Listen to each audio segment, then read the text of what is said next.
Bene.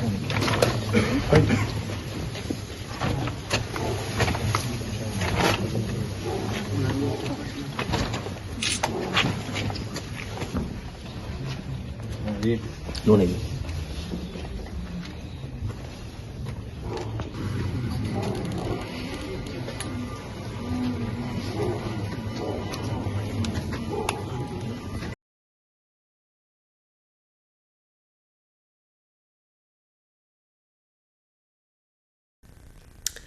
Bentrovati a tutti dalla nostra informazione. Come avete potuto constatare, oggi niente titoli, abbiamo voluto dedicare una copertina ai fatti di Naro con tutta la prima parte del nostro TG che vorrà approfondire quanto accaduto ieri su iniziativa del sindaco Maria Grazia Brandala, che ha voluto insieme alla sua città che ha partecipato in massa esprimere commozione e vicinanza alle vittime dell'efferato delitto perpetrato su Delia e Maria.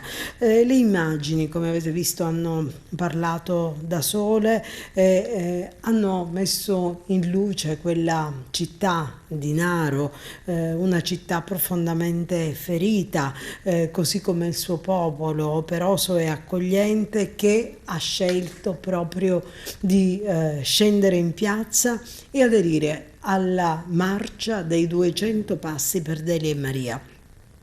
È stato un corteo che si è mosso tra le abitazioni delle due vittime, è un corteo che ha deposto fiori, acceso candele sull'uscio di quelle abitazioni le cui pareti hanno visto un incredibile orrore. Erano tantissimi a testimoniare la loro presenza, il console rumeno, tanti sindaci dell'Agrigentino, la comunità ortodossa, quella rumena, istituzioni, semplici cittadini. Noi iniziamo ad ascoltare tutti quanti dal sindaco. Cominciamo con il sindaco Maria Grazia Brandara, che ha lanciato anche un forte appello contro la violenza e ha lanciato anche la necessità di un impegno corale senza il quale, ha detto, è difficile fermare questa escalation. Vediamo. Ci sembra, qualcuno mi ha criticato, ha detto no, non si parla di uomo, perché parli di uomo comune, dobbiamo parlare di mostro. Il mostro tu te l'aspetti in qualche modo e lo eviti, l'uomo comune no.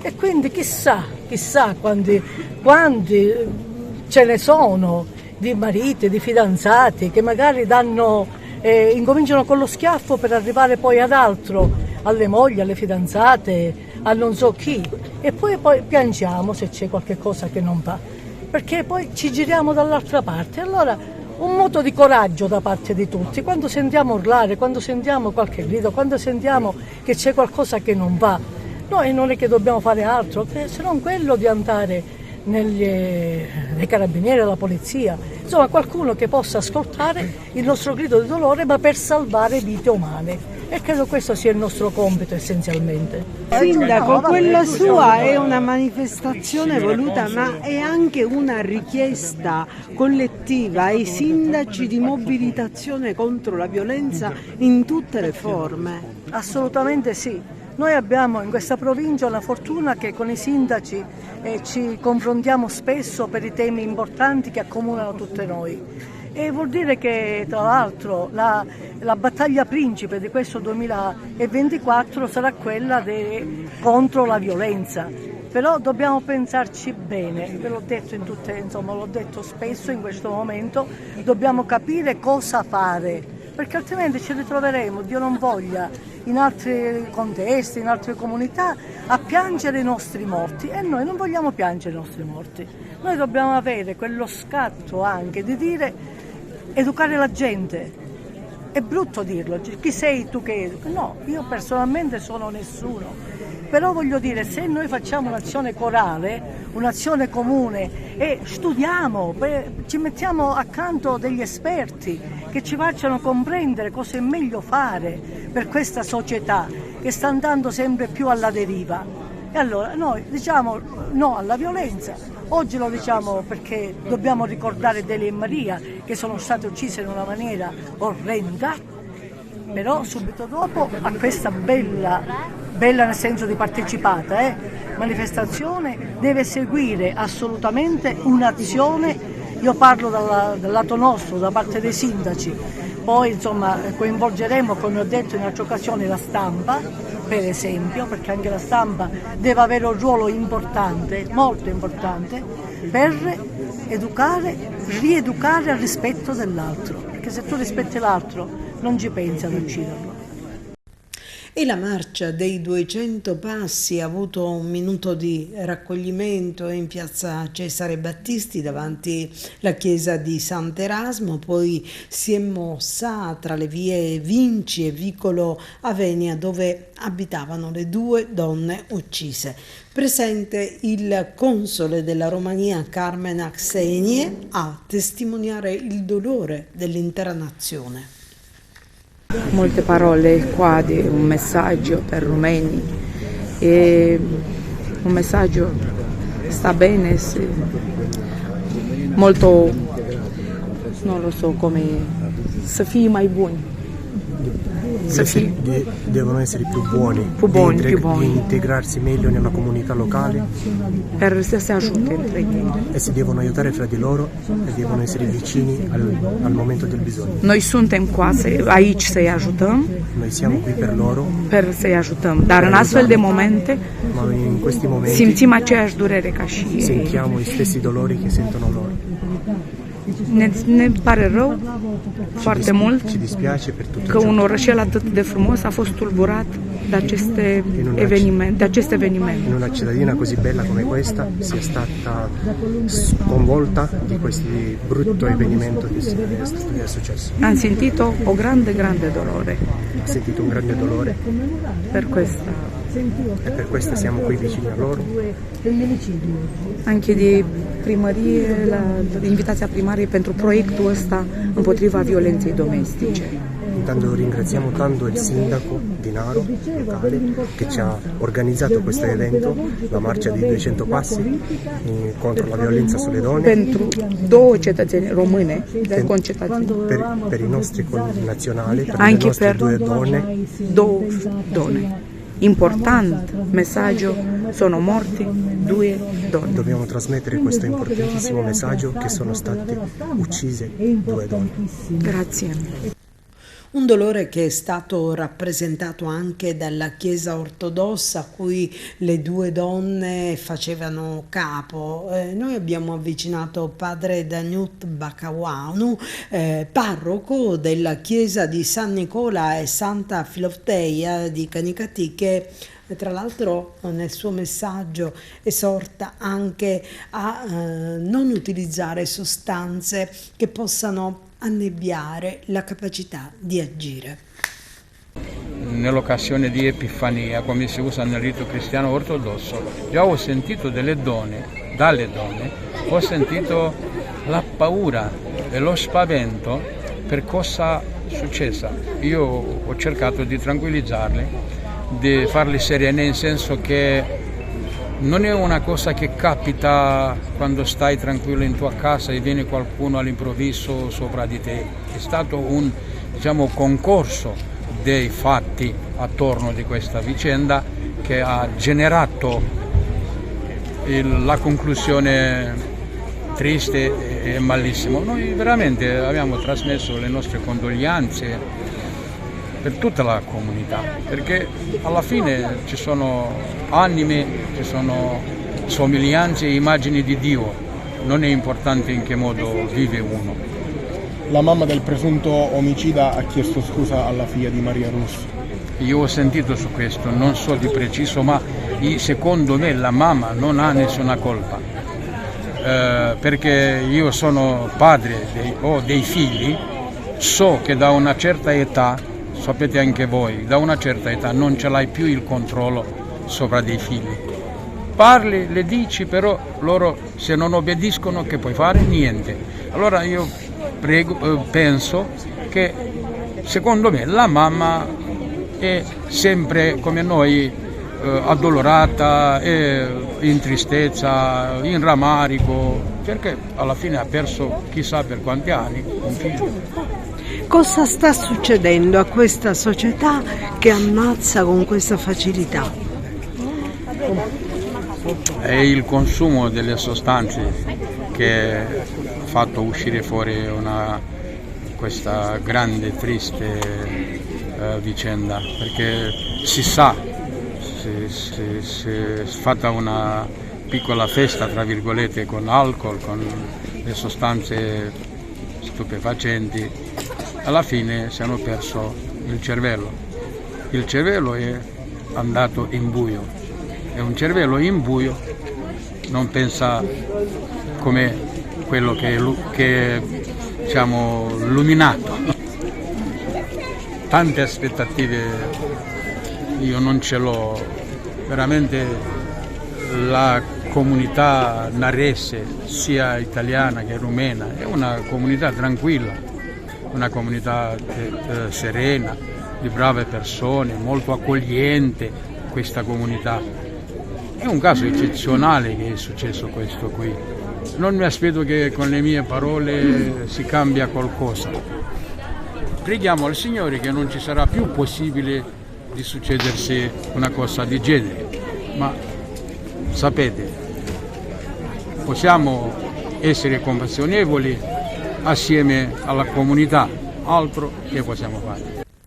È naturalmente uno smarrimento che è di tutti, anche della comunità rumena che con un folto gruppo venuto da Canicattì ha voluto presenziare alla marcia dei 200 passi.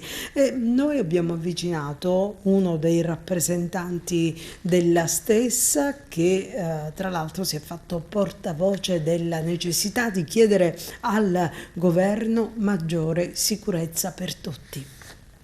La comunità romena di Canicattì non ha voluto far mancare la propria presenza qui a Naro per questa marcia di 200 passi. Siamo di qua noi di Canicattì, anche di Canicattì siamo di qua presenti. Come se vengo anche con la macchina di Canicattì, Racamuto, Favara, gli altri paesi qua. Sono anche fatto un annuncio come se il signor sindaco mi ha fatto sapere che Costantino viene qua, paesano mio. Ora vediamo quando persone vengo. Grazie. Dimmi. Come avete vissuto questi fatti? Bloccato. Io personale mi bloccato. Non l'ho conosciuto, la personale, la donna non l'ho conosciuto, anche la maschio. Sentito che lavorano in campagna, una ci è sposata con un italiano, morto marito 2 anni scorso. Questa cosa è difficile. L'autorità deve fare la legge, la giustizia.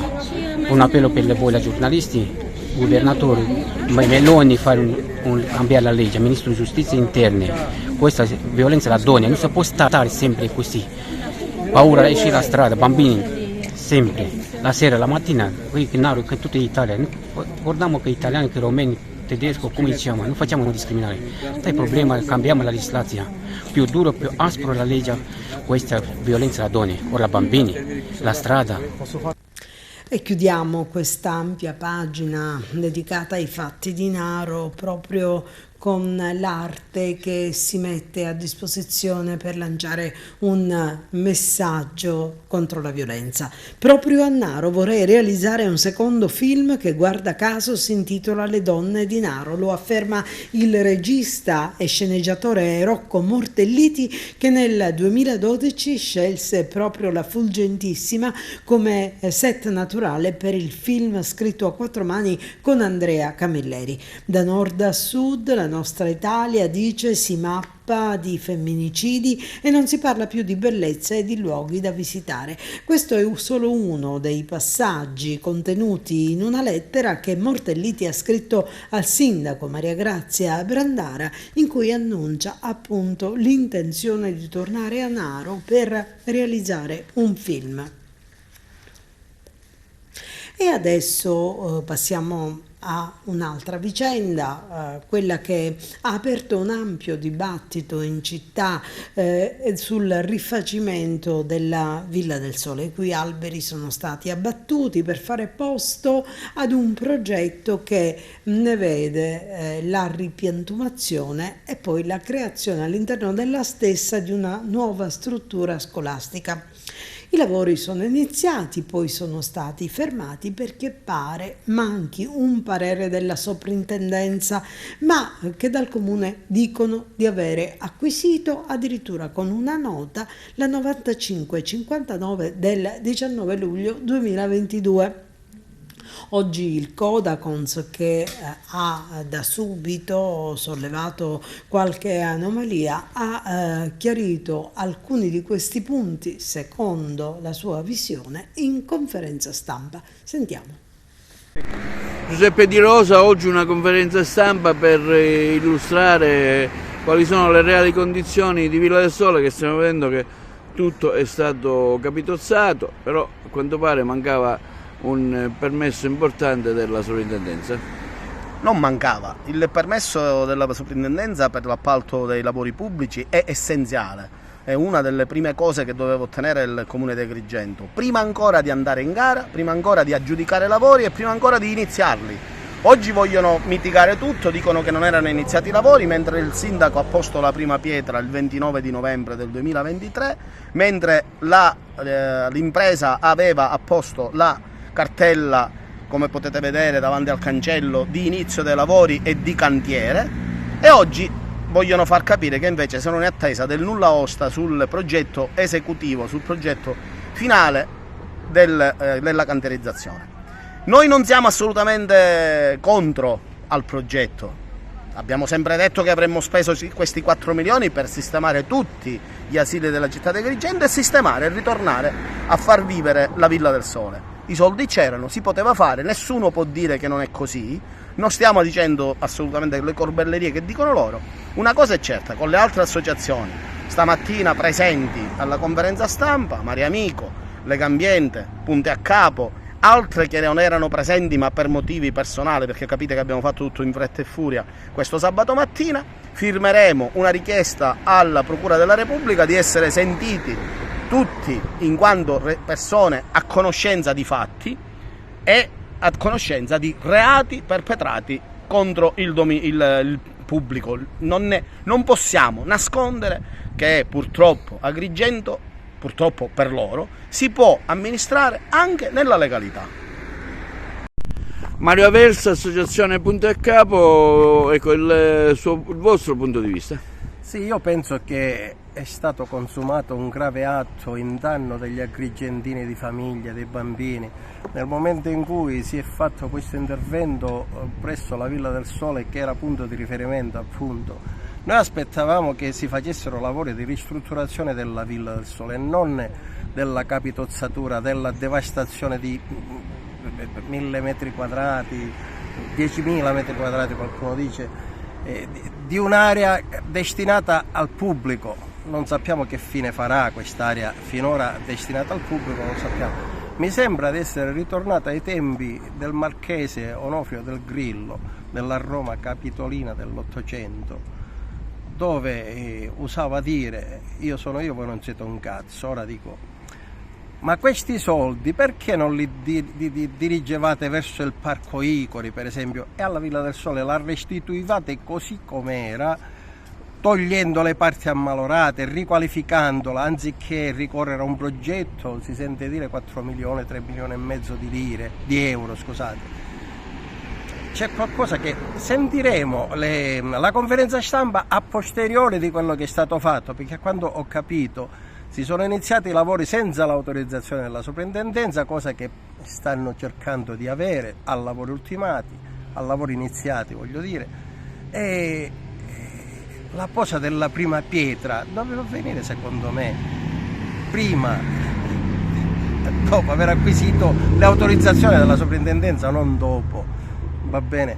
E questo è lo stato dell'arte. Noi siamo qui stamattina a vedere passare la gente con bambini indignati, dice ma guarda com'è finita la Villa del Sole. Non è bello per gli agrigentini assistere a questa cosa. Speriamo che nella conferenza stampa annunciata, non si sa a quale data, siano convincenti, ma penso che 644 milioni annunciati dal sindaco dovranno essere spesi in questa maniera alla Marchese del Grillo. Non ci siamo, sindaco, non ci siamo assolutamente. Tragedia al carcere Petrusa di Agrigento, dove un detenuto ospitato nel padiglione di alta sicurezza si è tolto la vita impiccandosi. L'uomo è stato trovato morto durante il controllo operato dal personale, che non ha potuto fare altro che constatarne il decesso. Si indaga al momento sulle possibili motivazioni che lo avrebbero indotto a compiere l'insano gesto. Proprio nei giorni scorsi la casa circondariale era stata il luogo che aveva registrato una forte protesta da parte dei detenuti, che lamentavano condizioni di vita al limite del sopportabile all'interno della stessa. E un'altra tragedia, fortunatamente sfiorata e senza vittime, si è verificata in un'abitazione sita nella zona dello Stadio Esseneto di Agrigento, all'interno della quale solo per un miracolo alcuni caccinacci staccatisi dal muro non hanno colpito una bimba di 2 anni che dormiva. L'abitazione è stata fatta sgomberare dai vigili del fuoco e la zona messa in sicurezza. Non si hanno ancora notizie del giovane migrante di 32 anni residente a San Giovanni Gemini, che venerdì scorso si è allontanato da casa dicendo alla madre che sarebbe andato a Palermo e poi non ha fatto più ritorno. La donna, preoccupata per l'assenza, ha esposto denuncia martedì alle forze dell'ordine, che hanno avviato le ricerche, al momento senza esiti. Il giovane peraltro non ha riferito alla mamma con chi e cosa andasse a fare a Palermo.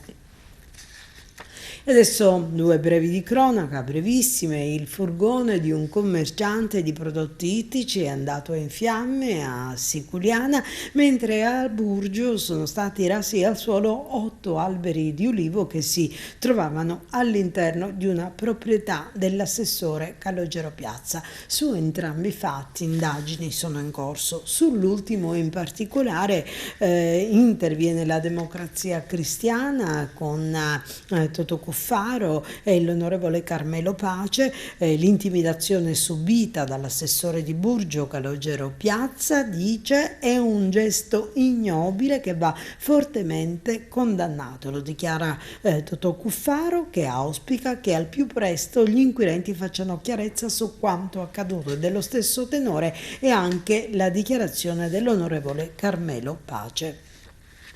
Ma altra solidarietà arriva anche dall'onorevole Michele Catanzaro, presidente del gruppo parlamentare del Partito Democratico all'Ars, che esprime la sua solidarietà all'assessore comunale di Burgio Calogero Piazza, dicendo: sono sicuro che, seppur turbato, continuerà a portare avanti l'impegno in favore della sua comunità con la stessa determinazione di sempre. Parliamo di scuola. Un open day, quello dell'ITC Sciascia, che propone una scuola, un istituto moderno e al passo con i tempi. Vediamo.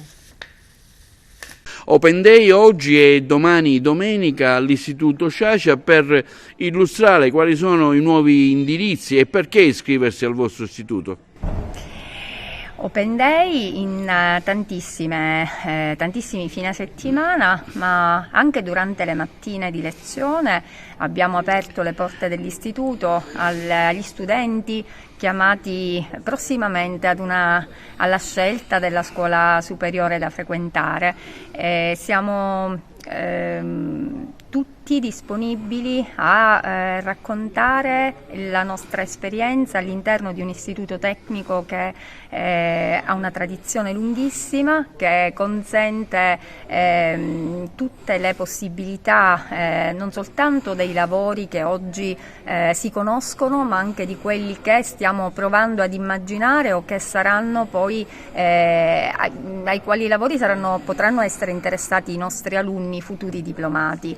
La cosa che vogliamo far comprendere alle famiglie è la necessità di prenderci cura dei ragazzi, il bisogno che avvertiamo di ascoltare le loro richieste, di conoscere da vicino le loro aspettative, il loro metodo di studio, il loro stile cognitivo, il loro approccio, e lo facciamo con gli indirizzi che caratterizzano questa scuola, l'indirizzo economico e l'indirizzo tecnologico e l'articolazione turismo. Chiaramente le attività in classe sono pensate per mettere assieme anche questi campi del sapere, questi futuri sbocchi professionali, quindi molto spesso gli alunni delle classi dell'indirizzo economico e del turismo affrontano lo studio, per esempio, di Agrigento attraverso le novelle di Pirandello e poi creano un percorso attraverso un'app o uno strumento che possa essere messo a disposizione di tutti e lo costruiscono assieme agli studenti delle classi del tecnologico. Questo per dire che qualsiasi lavoro futuro può comportare il lavoro di squadra, all'interno della quale ciascuno con le proprie competenze aiuta nella progettazione di un percorso significativo. Ci piace anche rendere responsabili i nostri alunni a narrare se stessi e a raccontare la scuola, per cui sono loro che guidano i compagni più piccoli per far conoscere loro i laboratori, le attività e quant'altro si svolge all'interno di questo istituto. Vogliamo far sapere alle famiglie che la nostra idea di inclusione riguarda sia lo stile cognitivo dei ragazzi, sia l'attenzione a bisogni specifici, per cui il progetto della concessione dei libri in comodato l'uso viene incontro ad esigenze economiche delle famiglie. Il fondo di solidarietà è un fondo pensato per sostenere i costi dell'abbonamento al teatro, della visita guidata, del viaggio di istruzione, perché qualsiasi delle attività non debba fare conti o pesare su situazioni particolari familiari di cui la scuola deve tener conto se vuole essere davvero inclusiva. Ma l'idea che ci spinge al rivolgerci ai bisogni di tutti riguarda anche l'istituzione di un fondo per la valorizzazione del merito, perché l'esigenza di dire ai ragazzi che quando si vale si viene premiati è non un'idea programmatica, ma qualcosa che va effettivamente realizzato, per cui premiare il bravo dandogli un abbonamento al cinema o in palestra o una borsa di studio significa dirgli che poi domani, quando farà bene, avrà un riconoscimento anche al lavoro. Questo è quello che in estrema sintesi può essere detto di questa scuola, che invitiamo però i genitori a scoprire in altre peculiarità che sicuramente mettono ciascun docente e ciascun lavoratore all'interno di questa scuola a compiere ogni giorno un piccolo miracolo, ma soprattutto ad affrontare in prima persona una sfida. Oggi Open Day all'Istituto Sciascia per illustrare ai genitori e ai nuovi alunni quali sono gli indirizzi del vostro istituto e in particolare gli obiettivi che si intraprenderanno anche verso un domani lavorativo. Sì, oggi porte aperte all'Istituto Tecnico Leonardo Sciascia di Agrigento, lo facciamo raccontandoci e cercando di far conoscere al territorio ciò che contraddistingue la nostra offerta formativa, ovvero la didattica laboratoriale. Tanti spazi aperti questa mattina insieme a tanti nostri studenti che illustrano le modalità di lavoro presso il nostro istituto, dal laboratorio di arte al laboratorio di informatica al laboratorio di lingue straniere, perché siamo assolutamente convinti che la didattica laboratoriale, che mette gli studenti in situazione, che li rende protagonisti del loro processo di apprendimento, sia quella che meglio li accompagna al successo formativo. Sono Francesca. Lei ha deciso di iscrivere suo figlio per quali motivazioni qui allo Sciascia? Perché è una scuola valida, ne ho sentito parlare molto bene e poi ho letto che ha molti sbocchi professionali. Giulia Fortunato. Tu sei al quinto anno, ormai siamo a conclusione, però lanciamo un appello a chi si vuole iscrivere al vostro istituto alla luce anche della tua esperienza. Ok, io faccio parte, frequento il corso turistico, quindi studiamo lingue, arte, economia e diritto, quindi tutte quelle materie che si possono anche studiare all'università, quindi si può anche seguire un percorso di economia o anche di diritto oppure di lingue. Sicuramente è ovviamente un'esperienza molto bella perché con la nostra scuola visitiamo i vari territori agrigentini, abbiamo anche l'opportunità di fare le guide turistiche anche alla Valle dei Templi con i nostri compagni oppure se c'è l'opportunità con dei turisti. Al diploma conseguito possiamo comunque lavorare anche direttamente nelle varie imprese turistiche oppure proseguire gli studi universitari. Ci fermiamo per la pubblicità e torniamo tra poco con altre notizie. Sono partiti i servizi e cittadinanza digitale sarà una svolta che agevolerà nei rapporti istituzione-cittadino. Per questo è stato lanciato il nuovo sito istituzionale grazie al PNRR e i servizi sono già online. Lo dice l'assessore comunale Marco Vullo che afferma la nuova struttura del sito web punta ad essere un'esperienza d'uso semplice e moderna per cittadini e funzionari nel rispetto dei più recenti requisiti previsti per le piattaforme web della pubblica amministrazione. Il nuovo portale sarà dunque sempre raggiungibile attraverso l'indirizzo www.comune.agrigento.it. Ricordato a Canicattì il sottotenente dei Carabinieri Antonino Didino, medaglia di bronzo al valore militare, deceduto nell'adempimento del suo dovere a Naro a 79 anni dalla sua uccisione. Vediamo. Comandante, quanto è importante oggi ricordare il 78° anniversario del sottotenente Didino che comunque ha sacrificato la vita per svolgere il suo lavoro? Sì, è importante fare questa commemorazione oggi e farla con i cittadini e con i ragazzi delle scuole perché ricordiamo una persona che ci ha insegnato tanto, ci ha lasciato tanto.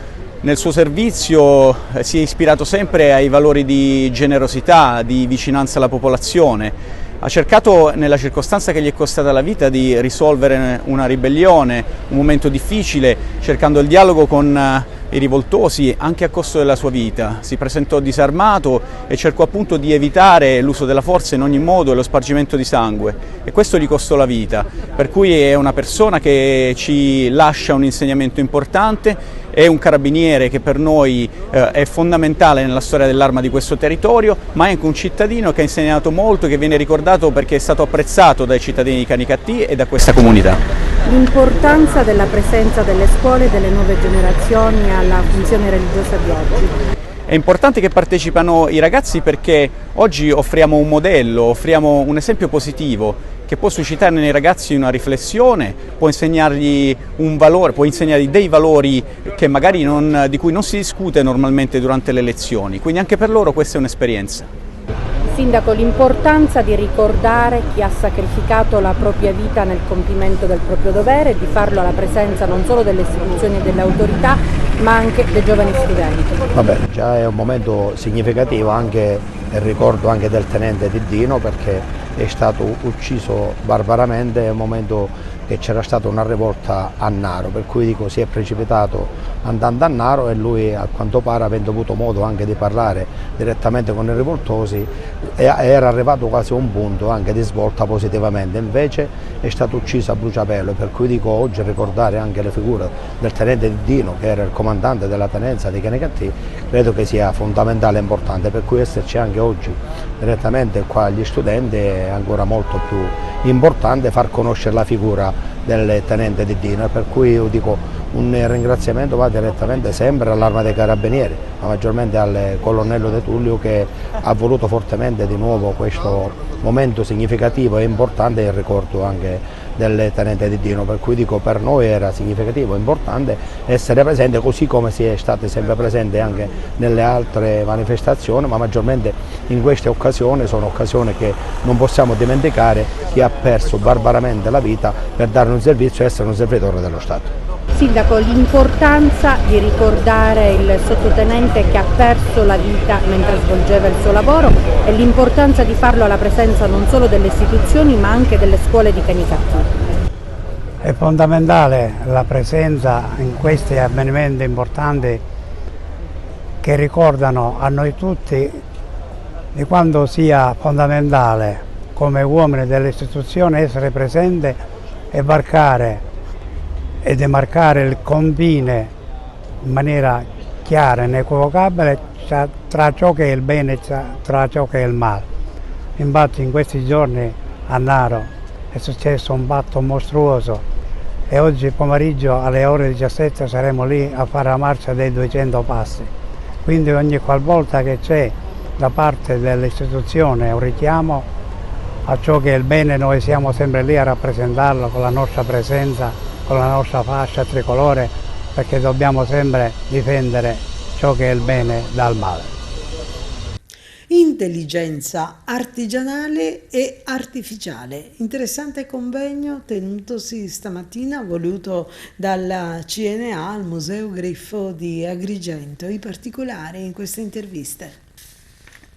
Oggi qui ad Agrigento la sua presenza per discutere anche di un grande tema che è quello dell'intelligenza artificiale, che ovviamente non si potrà sostituire con quella artigianale, anche un momento di confronto per un congresso del territorio.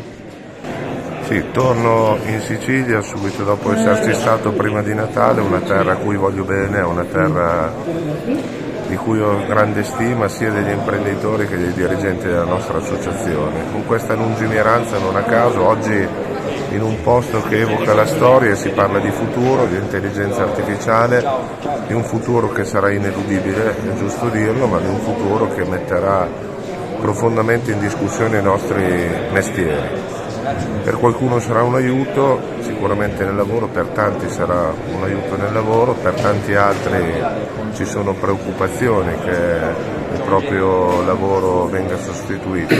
Me la potrei cavare velocemente dicendo che niente e nessuno si potrebbe mai sostituire l'intelligenza artificiale. La realtà è che, come ci ha ricordato il Presidente della Repubblica, come ci ha ricordato il Presidente del Consiglio, questa è una grande innovazione che però andrà normata, perché insomma qui si parla anche di cittadini, della nostra privacy, della nostra libertà, e quindi è un argomento sicuramente da affrontare con grande attenzione. Presidente, oggi si discute di un tema importante, l'intelligenza artificiale, che ovviamente non potrà sostituire quella artigianale, ma anche un momento di confronto qui nel congresso territoriale, con quali prospettive e quale bilancio si può fare anche della presenza del CNA nello scorso 24 e in questo 24 è in prospettiva.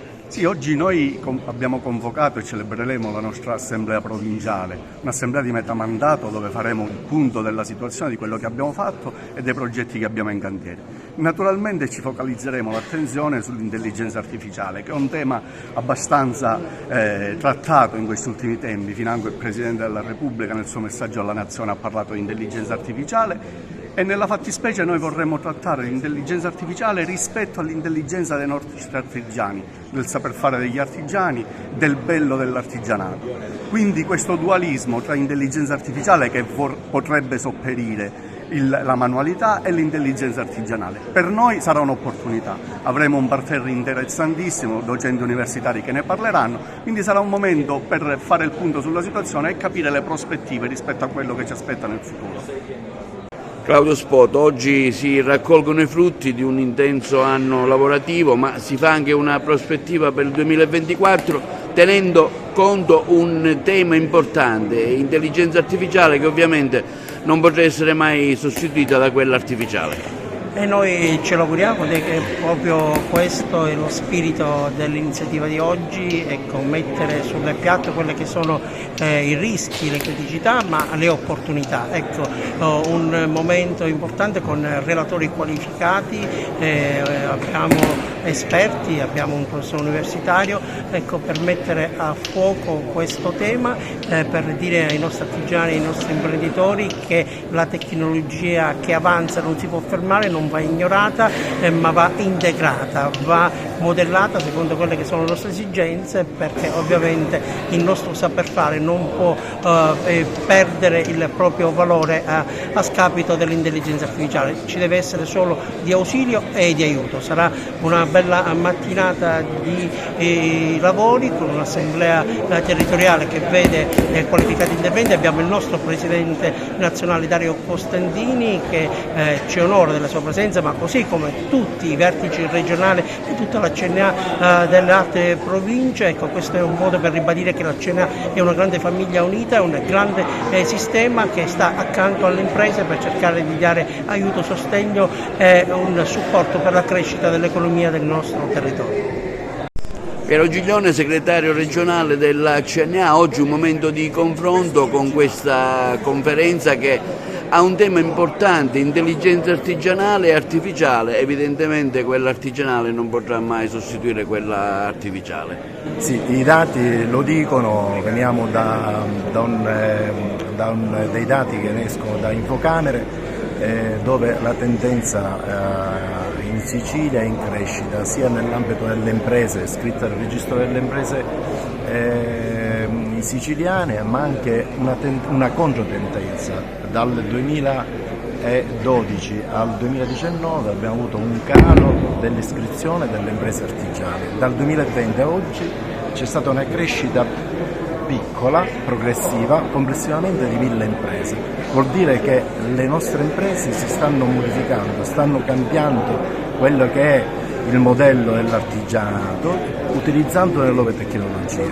Dall'altro lato le istituzioni devono garantire e cambiare il passo, dando professionalità e competenze nella nuova era del digitale e del tecnologico. E noi come CNA partiamo da qui con questa bellissima iniziativa, con un posto meraviglioso, per lanciare un messaggio alle istituzioni del ricambio, visto che il vento sta tentando nella crescita e nell'occupazione. Soddisfatto della presidenza di quest'anno, avete fatto tante iniziative, ricordo tra l'altro Taormina, ma non solo, insomma un settore, quello vostro, che cresce anche da un punto di vista professionale. Sì, abbiamo fatto un grande lavoro, lo dicevo in una conferenza stampa di fine anno, CNA Sicilia assieme alle associazioni territoriali di tutta la Sicilia abbiamo svolto, istituzionalizzato e realizzato 298 iniziative, quasi una al giorno. Vuol dire che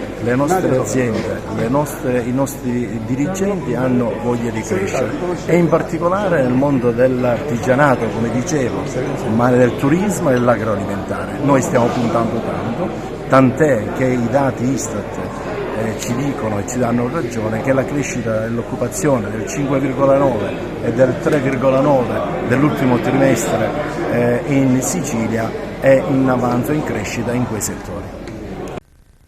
E lei è l'ultima testimone del Novecento, è la signora Francesca Fioriglio, la donna più anziana della Sicilia, nata a Sciacca l'11 gennaio del 1912, ha appena compiuto 112 anni. Una vita, quella di nonna Francesca, che l'ha vista testimone in quel breve secolo di vita di 2 guerre mondiali, ma anche della transizione dal Regno d'Italia alla Repubblica, assistendo all'avvicendarsi di ben 10 papi, 2 sovrani e tutti i presidenti del Consiglio e i capi di Stato fino ad oggi.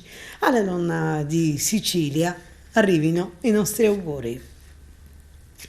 E l'Agrigentina, impresa Geotech, che sta mettendo in sicurezza il sentiero Scala Cruci della riserva naturale di Cavagrande.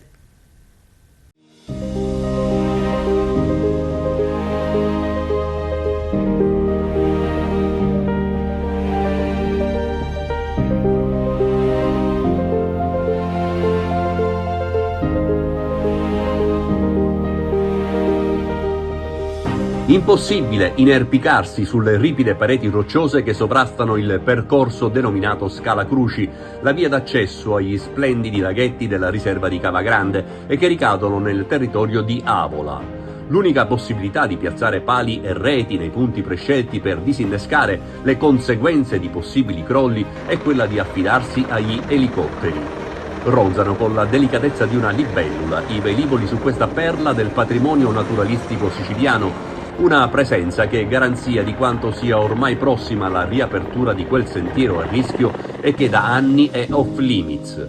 Per metterlo in sicurezza la Regione è intervenuta attraverso la struttura per il contrasto al dissesto idrogeologico, oggi guidata dal governatore Renato Schifani.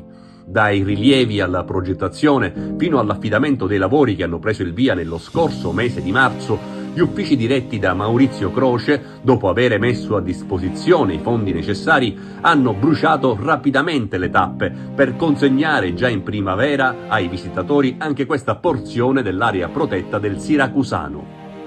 Ne ho seguito in prima linea nello scorso governo Musumeci lo stanziamento. Ora con il governo Schifani finalmente vediamo concretamente lavorare elicotteri che continuamente quindi portano in luce una bellezza straordinaria. È un luogo incantevole, è stato censito dalla TV americana tra i 20 luoghi più belli dove poter fare un tuffo da sogno, quindi un patrimonio naturalistico che va valorizzato, una bellezza che rende economia e quindi dal punto di vista turistico operatori del settore che finalmente quest'estate, questa primavera potranno finalmente calpestarlo, viverlo al meglio nella sua interezza e nella sua bellezza. Tutte opere, quelle assegnate per un importo di 928.000 euro al consorzio stabile Agoras Carl di Tremestieri e Teneo, che le sta realizzando attraverso l'impresa agrigentina Geotech, che, come tiene a sottolineare il presidente Schifani, tengono conto del massimo rispetto dovuto al contesto in cui ci si trova e hanno quindi un impatto minimo sull'habitat della riserva.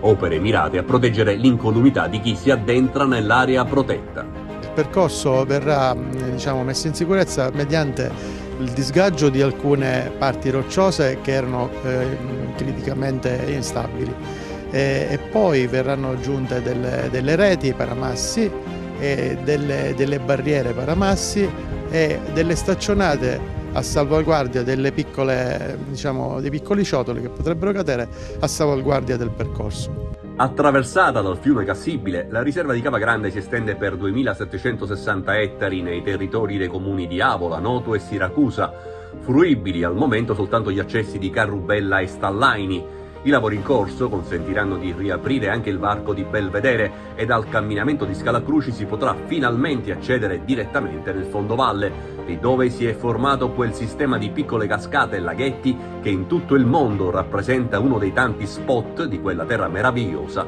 che si chiama Sicilia.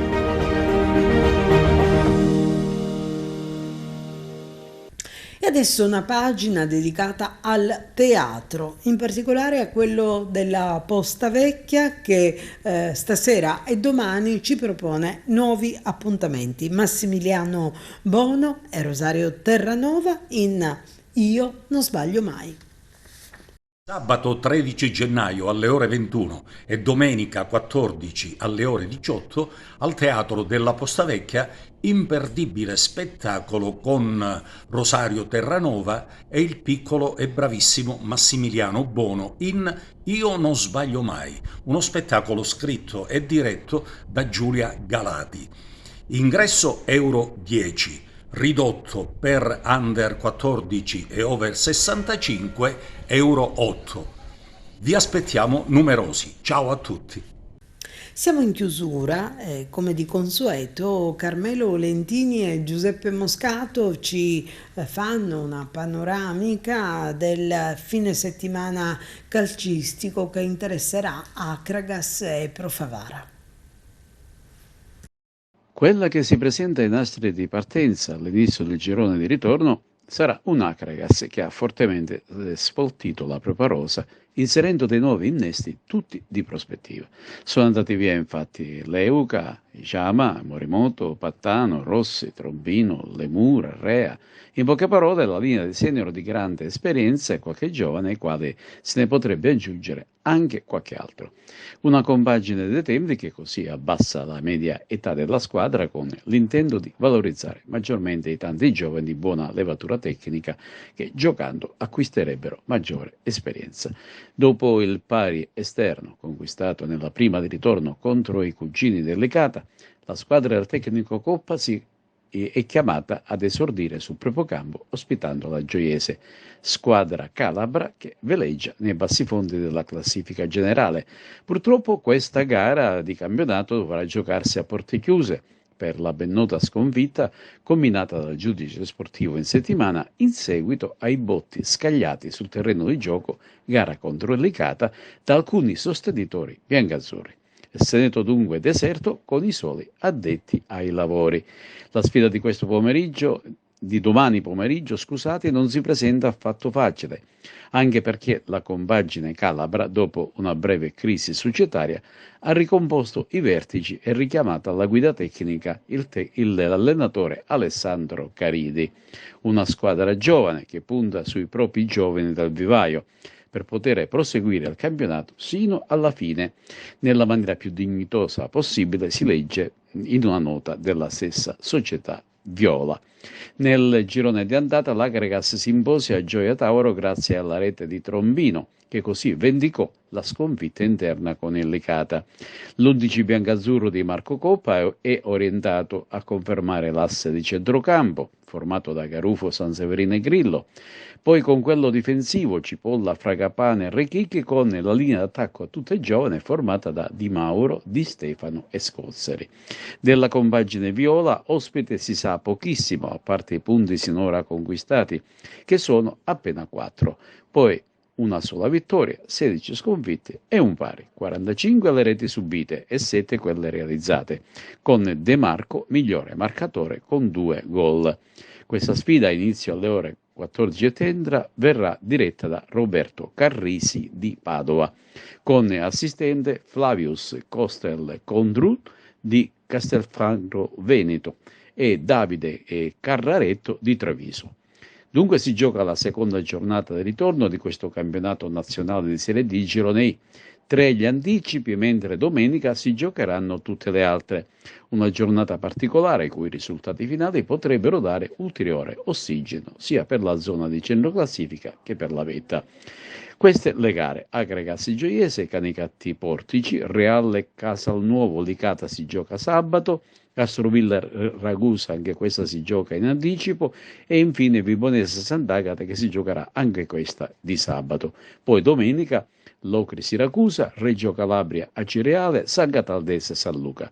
Riposano in questo turno Trapani ed Igea.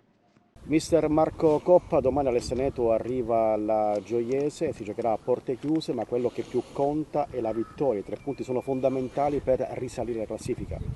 Sì, noi domani a tutti i costi dobbiamo cercare di vincere questa partita, perché per noi varrebbe 6 punti, non 3, per cui dobbiamo tentare in tutte le maniere possibili di portare a casa la vittoria e i 3 punti. Dispiace non avere i tifosi domani, perché per noi è un grande supporto, è il nostro 12° uomo in campo, però noi non possiamo pensarci proprio domani, perché dobbiamo avere un unico obiettivo che è la vittoria. Avversario ultimo in classifica, avversario abbordabile, serve un impatto importante alla gara, serve massima concentrazione, determinazione. Sì, no, non dobbiamo guardare assolutamente né la classifica dell'avversario né il valore dei singoli dell'avversario, noi dobbiamo soltanto pensare a fare la nostra prestazione e fare la prestazione giusta, quella con l'approccio giusto, con la cattiveria giusta, con la fame giusta. Ripeto, domani non ci sono tante scusanti, tante analisi da fare, tante valutazioni da fare, ma c'è soltanto da vincere questa partita, ma senza abbassare assolutamente di 1 centimetro o neanche di 1 secondo l'attenzione alla tensione. Non mi interessa l'avversario, se sia forte o se sia scarso, che scarso non lo è nessuno in questo campionato, ma è un modo di dire, noi dobbiamo guardare a noi domani. Il calendario poi metterà l'Agregas di fronte a tante importanti sfide salvezza. Come arrivate a questo momento della stagione? No, noi stiamo arrivando con grande serenità, con grande lavoro dietro, con grande applicazione come al solito da parte dei ragazzi. Abbiamo tantissima voglia, una voglia rinnovata da parte di tutti. Domenica, credo che domenica scorsa sia stata già dimostrazione di tutto questo. Ora abbiamo un mese importante, come dici tu, e dobbiamo tentare di fare il più possibile per tentare di avvicinarci al nostro obiettivo. Per questo domani dicevo che per me la vittoria vale 6 punti, perché sarebbe avvicinarsi tanto a quell'obiettivo già alla seconda giornata di campionato. Allenamento di rifinitura per la Pro Favara, che domani è attesa in una importante e delicata trasferta in terra trapanese. Infatti domani è di turno il Mazzara 46, terza forza del campionato. Una trasferta sicuramente importante e insidiosa che la Pro Favara vuole preparare e quindi affrontare nel migliore dei modi. Se diamo un'occhiata alla statistica, possiamo dire che la Pro Favara ha sempre vinto tutte le trasferte giocate nella prima parte del campionato, ma come più volte abbiamo detto il girone di ritorno assume specialmente nei campionati minori come quello di eccellenza un significato particolare, ed è proprio per questo che mister Catalano durante tutta la settimana ha preparato al massimo questa partita. Come abbiamo detto in altre occasioni, la campagna acquisti invernale ha rafforzato la Pro Favara con l'innesto di nuovi e importanti elementi che vanno a completare l'organico di una formazione già forte. Infatti la Pro Favara è al secondo posto in campionato dietro la Nissa e proprio con qualche lunghezza di vantaggio del Mazzara 46. Ma è una partita che si presenta da sola, nelle partite importanti bisogna affrontarli con il giusto piglio e i ragazzi si sono allenati bene, abbiamo recuperato quasi tutti i giocatori, abbiamo solamente un infortunato e speriamo che, insomma, di andare a farci la nostra partita come abbiamo fatto sempre.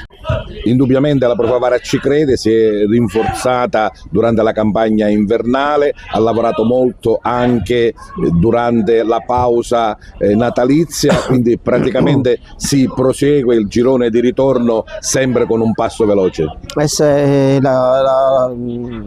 Dobbiamo fare questo, perché se perdiamo il passo diciamo che la distanza poi non ci permette più di sognare o di avvicinarci alla squadra che ci precede.